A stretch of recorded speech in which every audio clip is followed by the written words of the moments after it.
बिस्मिल्लाहिर्रहमानिर्रहीम स्टूडेंट अस्सलाम वालेकुम। तनवीर में स्पीक चैनल के साथ आपकी खिदमत में एक और वीडियो लेक्चर के साथ हाजिर है। जैसा कि आप जानते हैं कि हमने कोर्स कोड 142354079407 कंपलसरी इंग्लिश पर BA BS BEd associate degree के लेक्चर का आगाज़ किया हुआ है और अभी तक यूनिट 1 के हम 2 पार्ट जो है ना वो लेक्चर कार्ड करके अपलोड कर चुके हैं। तीसरा पार्ट और इस यूनिट का आखिरी पार्ट होगा, इसको हम स्टार्ट करने जा रहे हैं। इससे पहले हम लेक्चर का बाकायदा आगाज़ करें। तमाम ऐसे स्टूडेंट जिन्होंने अभी भी ज्वाइन किया या ऑलरेडी एग्जिस्टर्स हैं, उनसे एज़ यूजुअल गुजारिश है कि आप इस चैनल को सब्सक्राइब करें और अपने दोस्तों को लाजमी शेयर करें ताकि वो इससे मुस्तफ़ीद हो सके और अपने साथियों को इसको लाजमी शेयर करें। तो अभी तक हमने फंक्शन और स्ट्रक्चर यानी कि सिंपल प्रेजेंट और प्रेजेंट कंटिन्यू को डिस्कस किए जा चुके हैं। Reading, guessing the meaning of words और writing content, connected sentences, understanding directions, इनको हम इस लेक्चर में डिस्कस करने जा रहे हैं। तो आइए चलते हैं आज के लेक्चर की तरफ ताकि आप इस पार्ट को सीख कर उस तक पहुंच सके। तो आज का सेक्शन है section C, reading. Guessing the meaning of words के आपने गेस करना है, एस्टिमेट करना है, अंदाज़ा लगाना है अल्फाजों के मीनिंग का, मतलब का, उसके मानी का कि जो आप पढ़ रहे होते हैं। पढ़ते हुए आपने गेस करना है मुख्तलिफ किस्म के कंटेक्स्ट का, पैराग्राफ्स का, ये इसका मतलब होगा। किसी भी किस्म का यहाँ पे पैराग्राफ दिया जाता है और मुश्किल अल्फाज के मानी को आपको गेस करने होते हैं, उसके साथ सिचुएशन को रिलेट करना होता है। आपने गेस करना होता है कि यहाँ पे आपको पता नहीं है किसी भी उस मीनिंग का, उस वर्ड का, मुश्किल वर्ड होगा और आपने उसका गेस करना होता है। इस पूरे का पूरा इस सेक्शन का जो सेक्शन सी है ये मतलब है। सो आइए देखते हैं। Many learners of English get worried or confuse when they come across a difficult word.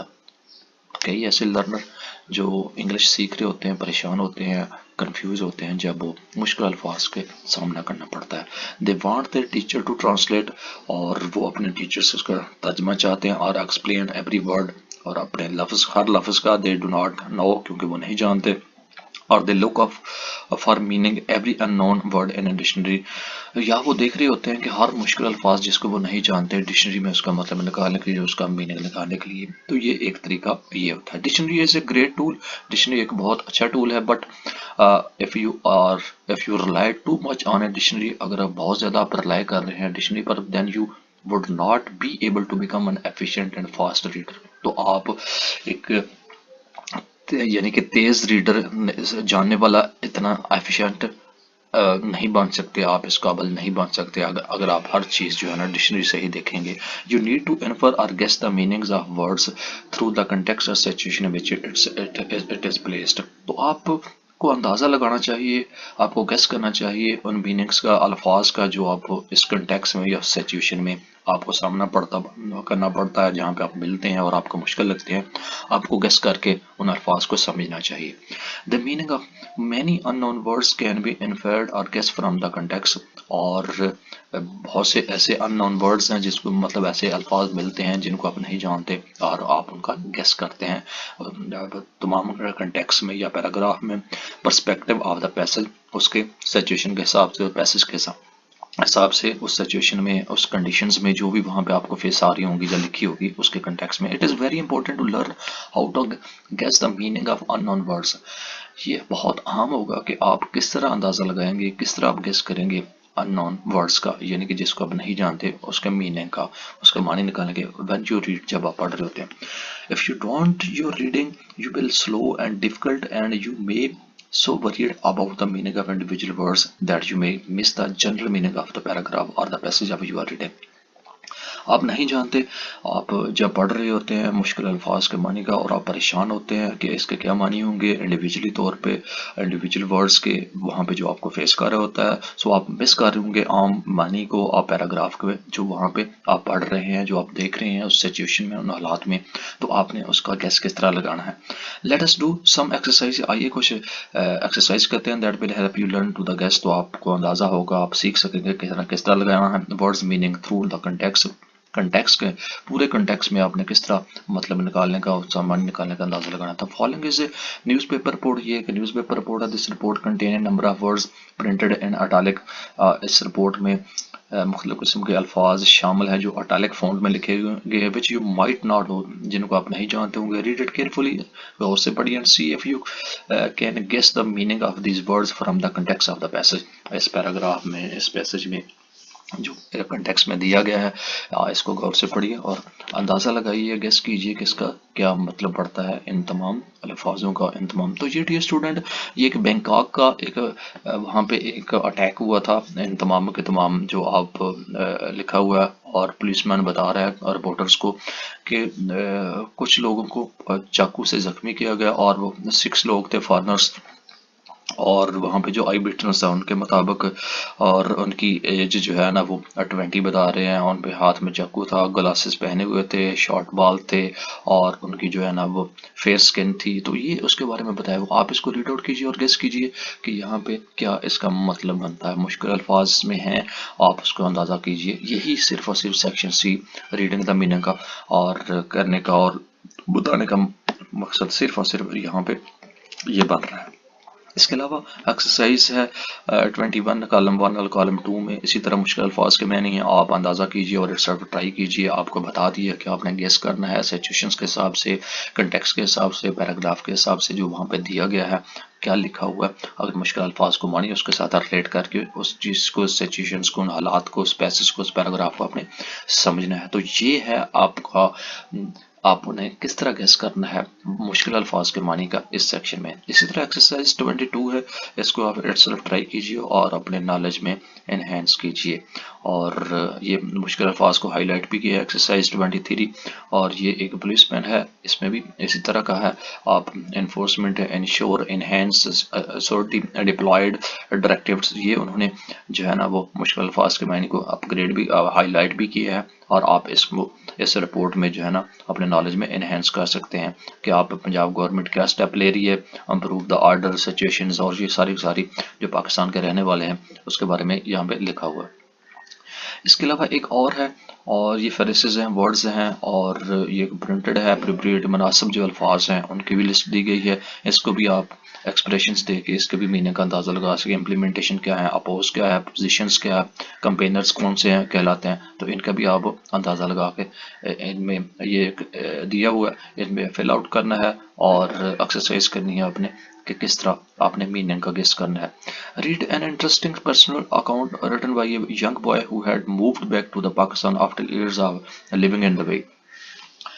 और read an interesting personal account, वो पर्सनल अकाउंट को पढ़िए जो लिखा हुआ है बाय यंग बॉय, एक नौजवान लड़के से, who had moved back to the, जो पाकिस्तान वापस आ चुका है आफ्टर ईयर्स ऑफ, कुछ अरसा, कुछ साल दुबई में रहने के बाद। As you read it for the first time, जब आप इसको पहली बार पढ़ेंगे, अंडरलाइन एनी वर्ड, और वर्ड को अंडरलाइन कीजिए। Then you find difficult to understand, और अगर आपको समझने में मुश्किल पेश है, try and then try and guess the meaning of yourself by finding clause from the context, और आप कोशिश कीजिए, गेस कीजिए उन तमाम मतलब से जो आपको मुश्किल लगे और उनको क्लॉज कंटेक्स्ट में ढूंढने की कोशिश कीजिए। Finally look up the meaning of this words in the dictionary, अगर आपको फिर भी समझ ना आए तो आप उनका मतलब डिक्शनरी में आप देख सकते हैं। तो ये तरीकाकार है किसी भी मीनिंग का पता करने का। इसके अलावा ये एक और पैराग्राफ दिया गया है, इन्हें इसी तरह उनको जो पैराग्राफ है इनमें को मुश्किल अल्फाज हैं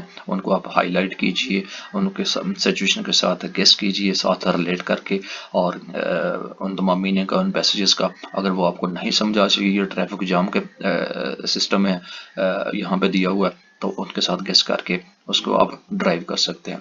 तो डियर स्टूडेंट, एक और पैराग्राफ है, इसको भी आप उसी सेम सिचुएशन में लें। एक्सरसाइज 25 है, वो इसमें अटेम्प्ट कीजिए, और ये था कि आपने मीनिंग ऑफ वर्ड्स किस तरह गेस करना है। मुश्किल अल्फाज के मानी का सेक्शन सी में है।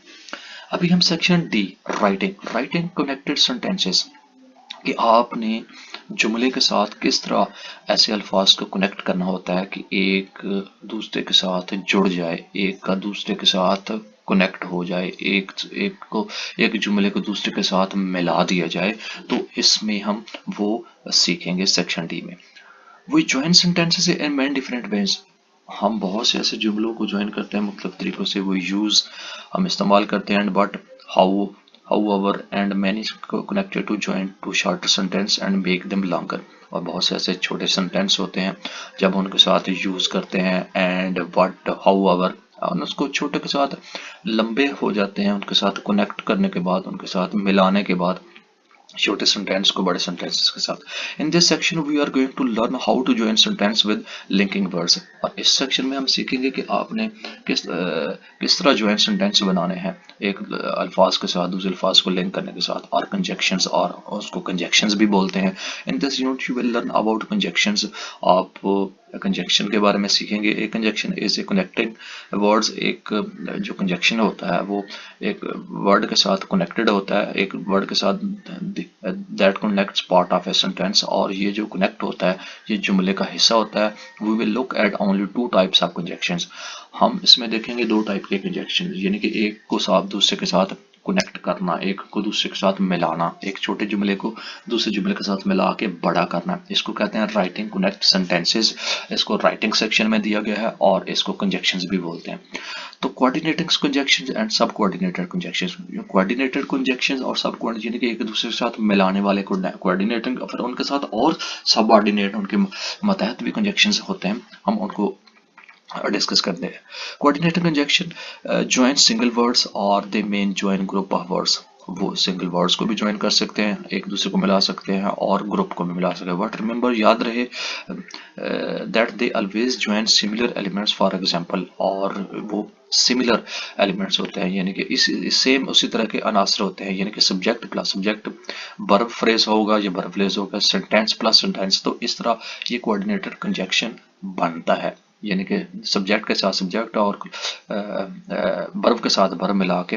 तो ये following are some common coordinated conjunction है, जिसमें एंड है, बट है, और है, यट है, फॉर, नार, सो। ऐसे बहुत सारे जुमले होते हैं, ऐसे बहुत सारे सेंटेंसेस होते हैं जिनको हम यूज़ करते हैं और इन अल्फाज का इस्तेमाल करते हैं। जब हम इन अल्फाज का इस्तेमाल करते हैं उन जुमलों में, तो छोटे से बड़ा जुमला बन जाता है। जो बड़े जुमले होते हैं वो ग्रुप की शक्ल अख्तियार करते हैं, तो इनको कोऑर्डिनेटेड कंजक्शन कनेक्ट कहते हैं। And, but, or, yet, for, nor, so. Among the coordinated conjunction, in coordination conjunction के दरमियान the most common are, and, but, and, or है। तो ये आम तौर पे ज्यादा जो होते हैं और, एंड, व्हाट और हैं। Let us explore the uses of those three conjunction further. The example below illustrate use the coordinating conjunction. आइए इनकी मिसालें देखते हैं और इनके साथ जोड़ने की कोशिश करते हैं। सबसे पहले एंड है। Tahir sent in his application, Tahir ने अपनी एप्लीकेशन भेजी, एंड वेटेड फॉर रिस्पॉन्स, और वो उसके जवाब का इंतजार कर रहा है। ठीक है, एंड लगा दिया, तो ये आपका कोऑर्डिनेटर कंजक्शन होगा। Use your credit cards frequently and you will soon find yourself deep in डेब्ट। देखिए डियर स्टूडेंट, इसमें भी एंड लग गया तो आपका कोऑर्डिनेटर कंजक्शन बन गया, यानी कि एक जुमला दूसरे के साथ मिल गया, जुड़ गया। Lilacs and violets are usually purple. ठीक है, इसमें भी एंड लग गया, तो ये जुमला कंप्लीट हो गया। Noman spent his number vacation studying basic math and reading comprehension. देखिए ये भी एक मतलब कोऑर्डिनेशन कंजक्शन बन गया। तो इसके अलावा अभी बट का इस्तेमाल देखते हैं। Jamil lost a future in the stock market but he is able to live quite comfortably. उसने बहुत सारा अपनी किस्मत स्टॉक मार्केट में लॉस किया, लेकिन वो इस काबिल है कि वो अपनी मुकम्मल तौर आराम से जिंदगी गुजार सके। There is a useful rule but difficult to remember. But लगाया और ये कोऑर्डिनेटर कंजक्शन बन गया। इस तरह I love to drink tea but hate some drinks. देखिए ना, इसके साथ वो कुछ सॉफ्ट ड्रिंक से नफरत करता है, लेकिन वो सॉफ्ट, तो ये एक कोऑर्डिनेटिंग कंजक्शन बात है। इसी तरह आर का इस्तेमाल है, इसको यूज करते हुए अपनी एक्सरसाइज कीजिए और इन कोऑर्डिनेटर जो कंजक्शन है इनको रोजमर्रा की मामलात में, रोजमर्रा की जिंदगी में इंग्लिश एक्सप्रेशन के साथ इस्तेमाल करते हुए आप इनको यूटिलाइज कीजिए। इसलिए सबऑर्डिनेट है कंजक्शन। एक subordinating conjunction is sometimes called और डिपेंडेंट वर्ड और सबऑर्डिनेटर। इसको बाज़ हम इसको सब डिपेंडेंट वर्ड भी कह सकते हैं और सबऑर्डिनेटर भी कहते हैं, इनके महतात भी कहते हैं। And comes at the beginning of A subordinate और डिपेंडेंट क्लॉज। आइए हम शुरू करते हैं कि सबऑर्डिनेट या डिपेंडेंट क्लॉज क्या होता है। Notice some of the subordinate conjunction given in the table below. और सबऑर्डिनेटर कंजक्शन जो नीचे दिए गए हैं उनको आइए हम रीड आउट करते हैं। कोई भी ऐसा जुमला होता है, ये सबऑर्डिनेटर क्लॉज है और सबऑर्डिनेटर क्लॉज है, जिसमें आफ्टर है, बिफोर है, व्हेन है, व्हाइल है, सिंस है, अंटिल है। किसी भी सेंटेंसेस में, किसी भी ग्रुप सेंटेंसेस में, किसी भी पैराग्राफ में, किसी भी पैसेजेस में इन अल्फाज का इस्तेमाल अगर हो रहा है तो सबऑर्डिनेट कंजक्शन कहलाता है और ये कॉमन है। तो आप देखें, because, after, because, since, although, though, if, unless, now, that, even, though, only, if, यानी कि इन अल्फाजों को सबऑर्डिनेट कंजक्शन का नाम दिया। करिए some example that illustrate the use of subordinate conjunctions. आइए इन एग्जांपल को एज ए सैंपल इस्तेमाल करते हैं, जिसमें after, since, while, although, even, if ये कंजक्शन इस्तेमाल हो रहे हैं। After we finish talking at the test, we are going out to eat. Since we had lived in Lahore, we have gone to every historical site. While I was waiting in line of museum to open, I ate my lunch. मैंने dinner किया, मैंने lunch किया. Although the line was long and the wait over 2 hours, the visit was worth it. Even if you have already brought your ticket, you will still need to wait in line. I love Gulji's works because he uses color so brilliantly. तो इस तरह ये subordinate conjunctions है, इनको utilise करके sentences को complete किया जा सकता है। तो डियर स्टूडेंट, ये था आपके कंजक्शन का इस्तेमाल, जिसको आप मुख्तलिफ सेंटेंसेस में यूज़ कर सकते हैं। और ये कंजक्शन कुछ हैं, एक्सरसाइजेस हैं, इनको इटसेल्फ ट्राई कीजिए और अपने नॉलेज को इन्हेंस कीजिए। एक और एक्सरसाइज है, इसको भी आप इटसेल्फ ट्राई कीजिए और अपने नॉलेज को इन्हेंस कीजिए। आपको थीम बता दिया है और इन्हीं तरह आपने ये एक और 27 है और ये क्लास को यूज़ किया हुआ है, कंजक्शन सबऑर्डिनेट्स, इनको आप यूज़ करके अपने नॉलेज को इन्हेंस कर सकते हैं। इसके अलावा सेक्शन ई है और इस यूनिट का लास्ट सेक्शन है, जिसको अंडरस्टैंडिंग डायरेक्शंस कहते हैं, जिनके हदायत को समझना। तो आइए देखते हैं इसमें क्या है। When we are visiting a different city, we normally face problems finding places. जब हम किसी शहर का विजिट कर रहे होते हैं तो हम आमतौर पे प्रॉब्लम फेस आती है, अगर आप नए होते हैं वहाँ पे जगह को तलाश करेंगे। When where we want to go, कि हम जहाँ जाना चाह रहे होते हैं। So we usually ask people live and know that city. तो हम आमतौर पर वहाँ पे जो लोग रह रहे होते हैं उनसे पूछते हैं एंड शहर के मतलब जानने की कोशिश करते हैं। And if we are visiting a foreign, अगर हम बाहर का यानी कि फॉरेन का विजिट करने आ रहे हैं इंग्लिश स्पीकिंग कंट्री और वो इंग्लिश स्पीकिंग मुल्क हो, वी हैव प्रॉब्लम्स अंडरस्टैंडिंग और फॉलोइंग डायरेक्शंस इन इंग्लिश। तो हमें प्रॉब्लम होगी, हमें मसला होगा उन सिचुएशंस को समझने में और उन हदायत को समझने में जो कि इंग्लिश में होगी। In this section we will try to help you understand directions given in English language. तो हम इसमें सेक्शन में कोशिश करेंगे कि आप अंडरस्टैंड कर सकें जो इंग्लिश में हदायत दी गई हैं उन पे।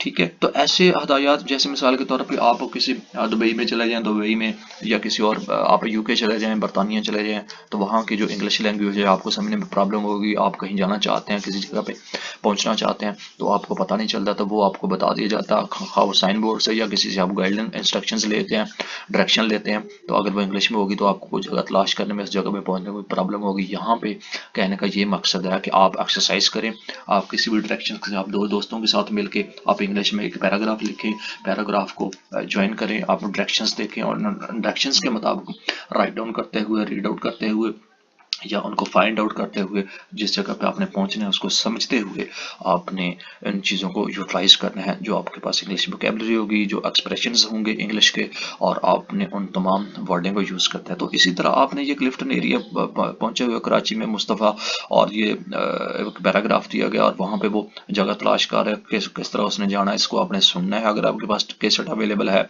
पहुंची हुई, अगर नहीं है तो आपने इसको खुद रीड आउट करना है। मुस्तफ़ा और साउथ की ये डायलॉग है और ये उसने लोकेशन बताई हुई है और उसमें और पैराग्राफ में। So there are many different ways of asking for directions. बहुत सारे ऐसे कई तरीक़ेकार हैं जब आप किसी को पूछ रहे होते हैं, can you tell me the way to, can you tell me how to get the, I wonder if you would help me, I am looking for, मैं उसको तलाश कर रहा हूँ, मैं हैरान हूँगा, मैं खुश हूँगा, आप मेरी मदद करें, क्या आप मुझे बता सकते हैं। तो ये आप एक्सप्रेशंस इन वर्डिंग को यूज़ कर सकते हैं प्रोविजंस ऑफ लाइफ में।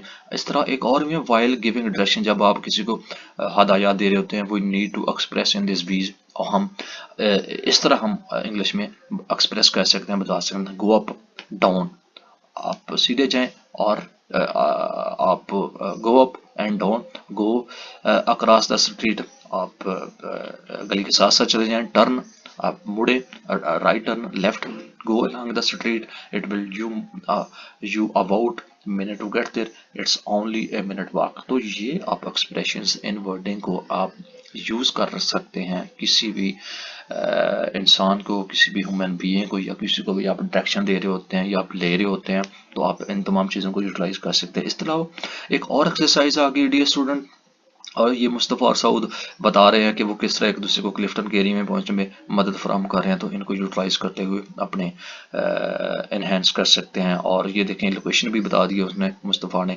और इसको ये एक्सप्रेशंस हैं इंग्लिश में, आपको गिविंग डायरेक्शंस देना है तो सेक्शन इसमें हमने ई में इसको गिविंग डायरेक्शंस को डिस्कस किया। तो डियर स्टूडेंट ये था यूनिट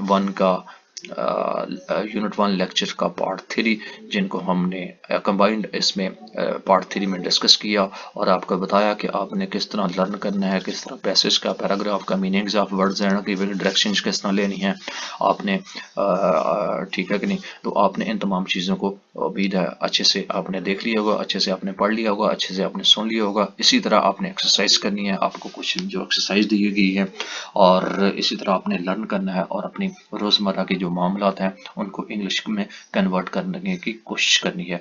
तो डियर स्टूडेंट इसके कॉन्टेक्स्ट में ही आपको जो है ना एक तो गिविंग डायरेक्शन के मतलब पैराग्राफ का मीनिंग एक्सेस करने के मतलब इस तरह कोई सवाल आपके एग्जाम में आ सकता है, तो आपको इसी तरह आपने अटेम्प्ट करनी होगी। तो ये था डियर स्टूडेंट यूनिट 1 का पार्ट 3 का आज का लेक्चर। उम्मीद है कि आप इसको लर्न करेंगे। आखिर में आपसे यही गुजारिश करूंगा, इसको ज़्यादा से ज़्यादा वॉच करें, और चलते फिरते उठते बैठते आप हैंड फ्री लगाएं और अपनी जॉब के साथ साथ इससे लर्न करें और अपने एग्जाम की प्रिपरेशन करें। हमें दीजिएगा इजाज़त, और अपने दोस्तों को लाजमी शेयर करें, और मेरी हौसला अफजाई होगी और मैं इस किस्म के लेक्चर आपको बताता रहूँगा रिकॉर्ड करने के बाद, ताकि आप जितने सब्सक्राइबर होंगे, जितना वॉच टाइम होगा, मेरी हौसला अफजाई होगी, यही मेरी अर्निंग होगी, और मैं भी इस काबिल हूँगा कि आपको इस किस्म का लेक्चर्स या इस किस्म का लाइव सेशंस का आगाज़ करके आपको लाइव ये बताना शुरू कर दूँ, आप घर में बैठे उन तमाम चीज़ों को सीखते रहें आने वाले दिनों में। तो मेरा ये प्लान है, तो उसमें आपने मेरा साथ देना है। आप साथ इसी तरह देंगे, ज़्यादा से ज़्यादा सब्सक्रिप्शन होगी